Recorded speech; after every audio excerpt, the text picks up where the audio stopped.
retrouvez sur HK6 Télévision dans ce nouveau numéro de votre magazine Diagnostic. Vous le savez, le magazine Diagnostic est un magazine qui traite de toutes les questions de santé. Chaque 10 mars de l'année, le monde célèbre la journée mondiale du rein. C'est ainsi que nous avons choisi de nous intéresser à la néphrologie dans ce énième numéro de votre magazine.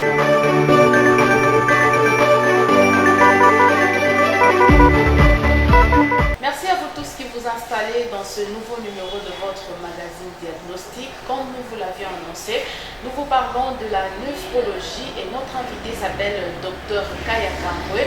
C'est avec lui que nous allons parler de la question de la néphrologie. Si vous ne le savez pas, vous saurez tout ce qu'il faut sur la néphrologie. Bienvenue à tous. Docteur, merci de nous accorder cet entretien. Merci. D'entrée des jeux, pouvons-nous savoir c'est quoi la néphrologie? Merci madame pour votre question. En effet, la néphrologie est une science de la médecine qui étudie en général les maladies rénales. Oui. Partant des maladies rénales, qu'est-ce qu'on entend? La néphrologie va étudier le diagnostic, c'est-à-dire comment est-ce qu'on reconnaît une maladie rénale, quelles sont les causes de ces maladies rénales, et comment on la prend en charge. Et dans la prise en charge, c'est-à-dire dans le traitement, il y a le volet préventif, c'est-à-dire qu'est-ce qu'il faut faire pour éviter d'avoir une maladie rénale. Et il y a le volet purement thérapeutique, dans lequel on va maintenant, après avoir retrouvé telle ou telle autre maladie rénale, proposer le traitement adéquat. Et docteur, pouvez-vous d'abord nous parler de la fonction des reins avant qu'on entre dans le vif de notre sujet? En fait, il faut savoir que les reins sont deux organes en forme de haricot, dont les dimensions sont de 12 cm de hauteur, 6 cm de diamètre et 3 cm d'épaisseur. Ils sont retrouvés derrière la cavité abdominale et leur rôle peut se situer à deux niveaux. Nous avons, comme on le dit dans notre jargon, le rôle exocrine et le rôle endocrine. Le rôle exocrine, c'est-à-dire, dans un peut-être jargon pour que les gens comprennent, le rein va essayer d'épurer le sang, c'est-à-dire tous les déchets dont l'organisme n'a plus besoin seront éliminés au niveau du rein. Le rôle endocrine va faire intervenir certaines substances que le rein va produire. Et ces substances-là sont de plusieurs ordres. La première des substances, qui s'appelle l'érythropoïétine par exemple, va intervenir pour éviter qu'on manque le sang. La deuxième substance par exemple, qui s'appelle la 1-alpha-hydroxylase, va permettre que l'organisme absorbe suffisamment de calcium. Et enfin, la dernière substance qui s'appelle la rénine, va faire à ce qu'on ait une bonne tension artérielle. Donc vous comprendrez avec moi que si un patient a un problème rénal, il peut avoir un problème de tension, il peut avoir un problème de calcium, il peut aussi avoir un problème de manque de sang. Et docteur, nous parlons de la néphrologie et vous êtes spécialiste dans ce domaine-là. Est-ce que vous pouvez nous dire quelles sont les différentes maladies qui peuvent toucher le rein, que vous diagnostiquez régulièrement ici chez nous dans notre milieu? Merci pour cette question qui est pertinente, parce qu'il faut dire qu'il y a plusieurs causes qui peuvent donner des problèmes rénaux. Maintenant, avant de parler des causes, peut-être je vais parler, si vous le permettez, des facteurs de risque. Quelles sont les personnes à risque de développer les maladies rénales? Parce que ça peut se superposer également aux différentes causes. Dans nos pays en voie de développement, la RDC est un pays en voie de développement, nous avons deux premières causes qui ressortent. C'est l'hypertension artérielle et le diabète. Ce sont les deux causes vraiment qui amènent les patients en insuffisance rénale. Maintenant, après, il faut dire qu'il y a deux types d'insuffisance rénale. On peut avoir une insuffisance rénale qui est aiguë et une insuffisance rénale qui est chronique. L'insuffisance rénale aiguë, c'est-à-dire le rein devient insuffisant. Je donne un exemple dans le contexte du paludisme. Peut donner une insuffisance rénale aiguë. Vous traitez le paludisme, le rein il récupère. Par contre, quand on a une insuffisance rénale chronique, c'est-à-dire là, les reins ils vont se détruire au fur et à mesure, sur le temps. Pour exemple, l'hypertension et le diabète, par exemple, un patient qui est hypertendu aujourd'hui, sur 10, 15, 20 ans, si on ne règle pas le problème de la tension, si on ne règle pas le problème du diabète, ce patient il va détruire ses reins et finalement ce patient va finir en dialyse. En dehors des patients hypertendus et des patients diabétiques, nous avons des patients qui sont obèses, c'est des patients qui sont à risque également. Nous avons des patients qui ont des antécédents des maladies rénales. Parfois, il y a des causes génétiques, comme la polykystose rénale, c'est-à-dire vous êtes parent, vous avez une maladie rénale, vous pouvez la transmettre à vos enfants. Vous avez les patients qui ont une insuffisance cardiaque, qui ont des problèmes du cœur, parce que le cœur et les reins souffrent souvent ensemble. On peut avoir une insuffisance cardiaque qui entraîne un problème des reins. Vous avez les patients, par exemple, qui ont des problèmes urologiques, des patients qui font des infections urinaires à répétition, ou des patients qui ont ce qu'on appelle des lithiases, des calculs, ce sont des cailloux au niveau des voies urinaires, c'est des patients qui sont à risque. Je ne finirai pas sans pour autant donner une cause qui est très importante dans nos pays, c'est la prise des médicaments qui sont toxiques pour le rein. Le rein, c'est un organe qui est très sensible et il faut toujours faire attention en fonction des médicaments qu'on prescrit. Il y a par exemple des AINS, c'est des médicaments comme l'aspirine. Au long cours, ça peut entraîner des problèmes des reins, l'ibuprofène par exemple. Et je ne vais pas oublier les plantes, le soin par les plantes de la médecine traditionnelle. Nous n'avons rien contre la médecine traditionnelle, mais souvent on ne connaît pas quel est le principe actif qu'il y a dans ces plantes. Et les patients, en tout cas, finissent souvent en insuffisance rénale. Donc ça, c'est de façon un peu ramasser les étiologies et les facteurs qui peuvent prédisposer les patients à ces problèmes rénaux. Et docteur, pouvons-nous savoir quels sont les signes qui peuvent alarmer de la présence d'un problème rénal? Voilà, les signes qui peuvent alarmer de la présence d'un problème rénal. Déjà, il faut dire, et ça c'est encore très important, c'est ce qui fait même la particularité de la néphrologie, c'est que les reins sont des organes qui ne parlent pas. Les reins sont des organes qui sont silencieux. Donc, vous et moi, actuellement, nous pouvons avoir un problème rénal sans le savoir. Ça évolue à bas bruit. Et il a été montré, par exemple, dans le monde, vous avez plus de 600 millions de personnes qui souffrent de maladies rénales. Au moins 50% arrivent en dialyse sans connaître leur état des reins. C'est-à-dire quand on découvre maintenant le problème, il est déjà trop tard. Raison pour laquelle nous parlerons dans le traitement du dépistage. Du dépistage qui est important pour les problèmes rénaux parce que il faut découvrir les problèmes tôt. Vous voyez le spécialiste que je suis, le néphrologue. C'est le néphrologue qui va mettre sur le pied le traitement adéquat pour éviter que les choses se compliquent et que vous finissez à détruire vos reins et finalement vous arrivez en dialyse. Déjà ça c'est avant que je parle des signes, il faut savoir que dans la majorité des cas, les maladies rénales évoluent de façon silencieuse.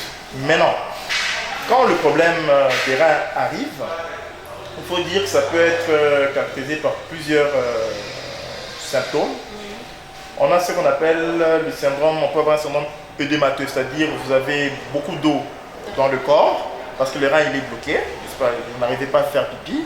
Vous pouvez avoir les pieds qui sont augmentés de volume ou le visage qui augmente un peu de volume, ça c'est un. Deuxièmement, vous pouvez faire pipi du sang. Vous allez uriner, vous voyez que c'est du sang qui sort. Troisièmement, vous allez avoir l'hypertension qui peut être là, donc vous avez tendance à faire l'hypertension artérielle. Ça, c'est les signes qui peuvent être trouvés de façon générale à notre examen. Mais une chose que j'aimerais également ajouter, c'est que la néphrologie, c'est une spécialité qui est très technique et qui demande beaucoup de laboratoire. Il faut des prises de sang et surtout des examens des urines. À l'aide juste d'une bandette urinaire, on peut savoir si vous avez un problème des reins. Vous faites des urines fraîches dans un bocal, on introduit la bandette, on recherche la présence de protéines dans les urines et la présence de sang, des globules rouges. Avec ça, on peut déjà dire que vous avez un problème des reins. Maintenant, par la suite, il faudra d'autres examens pour rechercher la cause même de ce problème rénal. Merci. Et docteur Alubumbashi, il n'y a pas beaucoup de spécialistes en néphrologie. Pourriez-vous nous parler de votre spécificité ou spécialité dans la prise en charge des malades? Ok, il faut dire que je pense qu'à Lubumbashi, comme vous l'avez dit, nous n'avons pas beaucoup de spécialistes en néphrologie.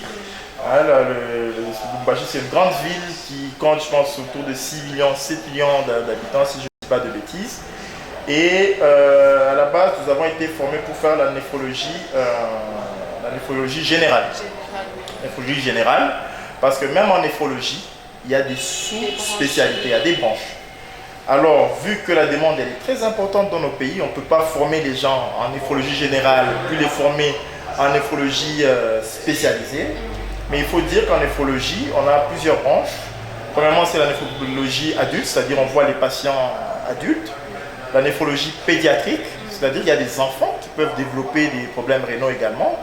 Nous avons la néphrologie interventionnelle, c'est-à-dire les patients, en fait en néphrologie, par exemple pour la dialyse, il va falloir avoir un cathéter soit au niveau du cou, soit au niveau de la cuisse. Nous avons la thérapie d'épuration extra-rénale, c'est-à-dire la dialyse qui peut se faire de deux sortes. Il y a la dialyse par le sang. Vous êtes branché sur une machine quand vous êtes insuffisant rénal chronique, terminal, 2 à 3 fois par semaine. Et il y a également la dialyse péritonéale qui se fait par le ventre. On introduit un cathéter au niveau du ventre pour épurer le sang. En dehors de ces thérapies d'épuration extra-rénale, nous avons également l'anapathe rénale, c'est-à-dire pour poser le diagnostic d'une maladie rénale. Lorsqu'on a demandé les analyses et qu'on n'a pas de réponse, on peut être appelé à piquer dans le rein. On pique sous écho, on fait une anesthésie locale. On pique sous écho, on prend un fragment de rein qu'on va envoyer chez l'anapathe. C'est un médecin spécialisé qui va essayer de voir les cellules du rein et nous dire quelle est la maladie du rein en question. Et enfin, il y a également la transplantation rénale. Vous êtes sans ignorer qu'il est bien de mettre des patients en dialyse parce que les reins ils sont bloqués, mais le meilleur traitement pour les reins qui sont bloqués, c'est-à-dire une insuffisance rénale chronique terminale, c'est la transplantation. C'est-à-dire on va vous donner un rein qu'on va greffer chez vous et c'est ce qui va vous permettre de vivre longtemps. Et docteur, est-ce que la transplantation rénale, elle est déjà effective ici à Lubumbashi? Vous le faites? Bon, elle n'est pas effective, elle n'est même pas encore effective au niveau de la République démocratique du Congo. Et c'est pourquoi nous saluons également les efforts qui sont faits au niveau de la société congolaise. Il y a une société congolaise de néphrologie.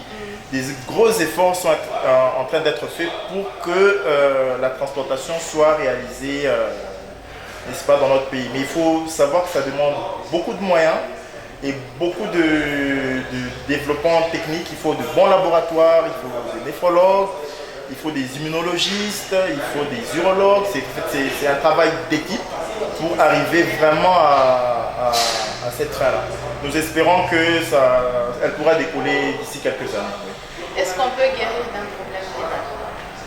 On peut guérir d'un problème rénal. Bonne question. Comme je vous l'ai dit initialement, on avait deux types d'insuffisance rénale. On a l'insuffisance rénale aiguë et l'insuffisance rénale chronique. L'insuffisance rénale aiguë, généralement, lorsque vous la traitez, les reins ils récupèrent. Je vous ai donné l'exemple du paludisme parce que le paludisme, c'est une cause vraiment retrouvée. Vous avez des diarrhées, par exemple, vous êtes déshydraté. On traite la diarrhée, on vous réhydrate, les reins ils récupèrent. Maintenant, l'insuffisance rénale aiguë, quand vous récupérez l'insuffisance rénale, ça fait comme une cicatrice, c'est comme si vous vous blessez. C'est pourquoi les patients qui ont une insuffisance rénale aiguë, c'est des patients qu'il faut bien... Il y a aussi la Covid d'ailleurs, j'ai oublié de parler de la Covid. La Covid-19 peut donner des insuffisances rénales aiguës. Quand on traite la Covid de façon adéquate, les reins ils récupèrent, mais ça reste comme une cicatrice. Ces patients sont à risque de développer à la longue une insuffisance rénale chronique. Ça c'est pour l'insuffisance rénale aiguë. L'insuffisance rénale aiguë, généralement vous traitez, ça récupère. Si vous ne traitez pas l'insuffisance rénale aiguë, elle va devenir chronique au bout de plus de 3 mois. Et quand elle devient chronique, les reins commencent à se détruire petit à petit. Raison pour laquelle le rôle du néphrologue, c'est de retrouver la cause de cette insuffisance rénale, traiter et freiner surtout l'évolution vers l'insuffisance rénale terminale. Donc l'insuffisance rénale chronique a différentes classes. On a 5 classes et le stade 5, c'est le stade terminal. Et là, on se dit, vos reins sont vraiment détruits et petit à petit, quand on est en insuffisance rénale terminale, on prépare le patient à la dialyse parce qu'il faut d'autres bilans pour que le patient soit préparé. Docteur Kaya, est-ce qu'il y a des conséquences irréversibles des problèmes rénaux? Oui, les conséquences irréversibles des problèmes rénaux sont là, et essentiellement dans le cas de l'insuffisance rénale chronique, parce que c'est en cas d'insuffisance rénale chronique qu'on a, n'est-ce pas, une destruction progressive des reins. Alors les complications de l'insuffisance rénale peuvent être nombreuses. Et si vous vous rappelez en introduction, j'avais parlé des fonctions du rein. Vous aurez une anémie due à l'insuffisance rénale. Vous aurez des troubles, comme on dit, du métabolisme phosphocalcique. Vous allez avoir un phosphore qui est élevé ou le calcium qui est diminué. Vous avez une tendance à l'hypertension artérielle. Vous avez une acidose métabolique, c'est-à-dire le rein, comme il épure le sang, vous aurez beaucoup d'acide dans le sang. Et vous avez également une tendance à la surcharge, c'est-à-dire comme les reins ils sont bloqués, n'est-ce pas, ils n'éliminent plus les urines, vous aurez tendance à avoir des membres qui sont augmentés de volume, ainsi de suite. Raison pour laquelle, quand il y a cela, il faut mettre un traitement adéquat, sinon, voilà, c'est à la dialyse. Et si vous ne dialysez pas, le pronostic il est vraiment engagé. Et docteur, vous dites que les problèmes rénaux évoluent à bas bruit. Et quelles sont les raisons qui peuvent amener les patients en consultation? Les raisons qui peuvent amener les patients en consultation, je pense que c'est peut-être une question à laquelle j'ai répondu initialement, mais je vais peut-être essayer d'éclaircir cela. Déjà, c'est l'information. La Société internationale de néphrologie organise au mois de mars, le 10 mars, la journée internationale ou la journée mondiale du rein. Et par exemple, cette année, le thème est celui de combler le fossé des connaissances pour améliorer les soins des maladies rénales. Les patients, pour la plupart des cas, ou la population en général, ne sont pas informés. Ils ont parfois la mauvaise information. Il est important de savoir que les maladies rénales évoluent à bas bruit. Ça, il faut le retenir. Dans la plupart des cas, ça évolue à bas bruit.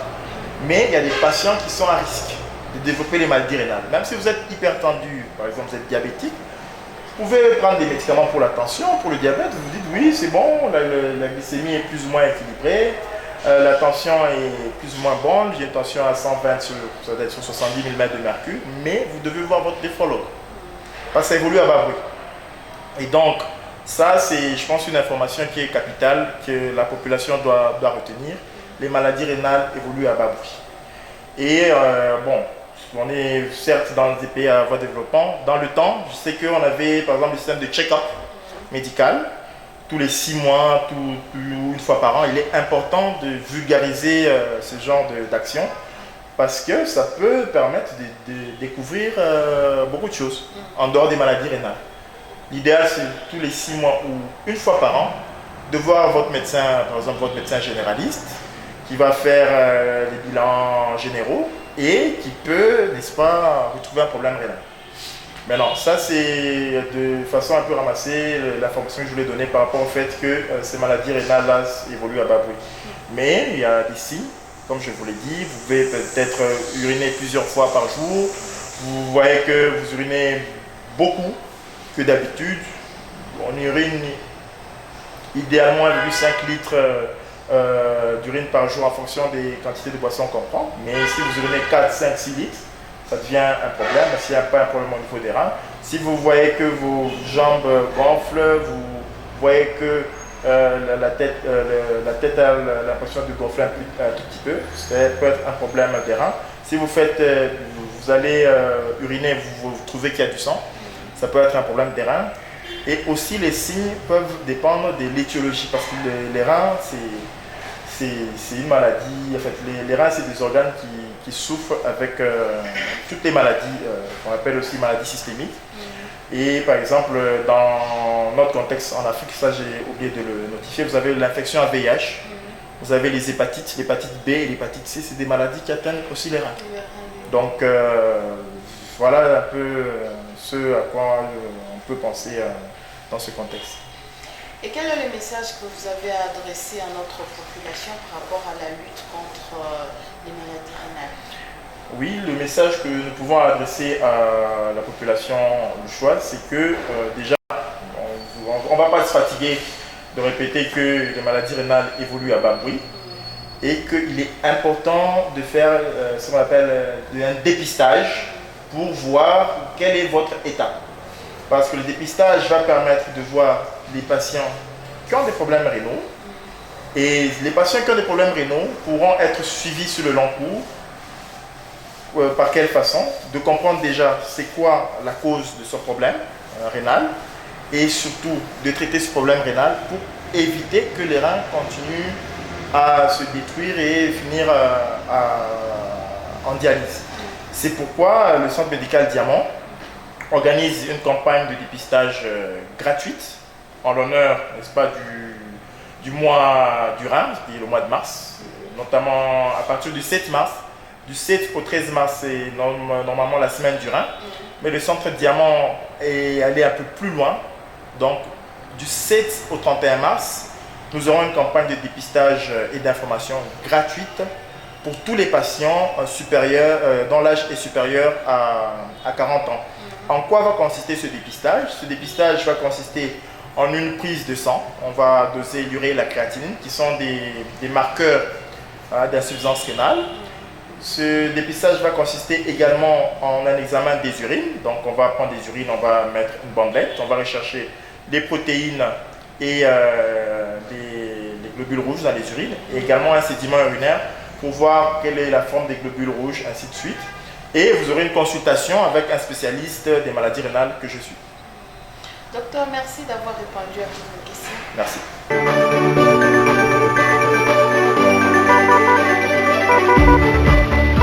Vous étiez nombreux à regarder le magazine Diagnostic qui s'est intéressé à la nephrologie sur HK6 Télévision. Nous vous remercions pour l'attention que vous nous avez accordée. Nous disons également merci à la grande équipe qui a participé à la réussite de cette émission. Nous pensons à Bonheur Chimbo qui était derrière nos caméras, John Malandi était à la réalisation, José Manchouma Piema à la programmation. Au revoir et